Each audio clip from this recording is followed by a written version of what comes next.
По решению Министерства высшего и среднего специального образования, учеба для студентов первого курса бакалавриата начнется в традиционной форме. В связи с этим университет журналистики и средств массовых коммуникаций открыл свои двери для первокурсников. Из-за пандемии коронавируса в университете установлен график прихода студентов разных направлений в учебное заведение. До 17 октября студенты двух направлений будут присутствовать на линейке и посещать ознакомительные уроки. Цель – не собирать большое количество людей в одном здании. В этом году в университет журналистики и массовых коммуникаций документы сдали более 3000 абитуриентов.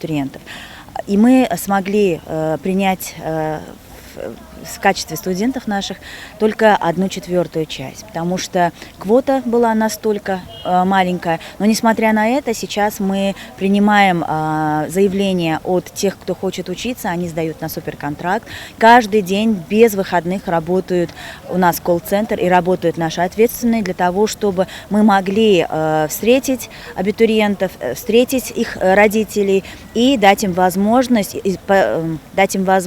изучить возможности поступления на учебу на основе оплаты суперконтракта. Пары начинаются в 9 утра и длятся до 12 дня. Во время первого урока планируется ознакомить студентов с правилами университета, учебной платформой. Вторая пара будет проведена по специальности и будет вести специалистам отрасли. Наша съемочная команда поговорила со студентами, чтобы узнать о процессе подготовки поступления в университет. Мое поступление проходило довольно-таки сложно, потому что из-за пандемии мы готовились сами по себе, но изначально я ходила в этот университет на подготовительные курсы, занималась, и это дало начало моим новым знаниям в журналистике. Я стремилась к поступлению, и вот поступила. Сейчас я немножко волнуюсь, но и предвкушаю, что нас ждет дальше. Я готовилась с ноября. С ноября я начала готовиться русским и литературой.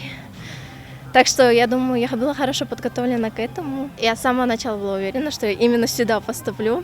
На торжественной линейке присутствовали также и родители первокурсников. Я даже очень рада, что она выбрала эту журналистику, но никто ей ничего не помогал. Как-то она сама хотела, все время с детства мечтала об этом, что хочет журналистом. Ну, она очень долго готовилась, она, можно сказать, со школы. Я очень хотела, чтобы моя дочь поступила в журналистику. Я сама не смогла пойти по этому направлению. Мой ребенок с детства красиво пишет и говорит. Я очень рада, что она поступила в университет и хочу, чтобы она на этом не останавливалась.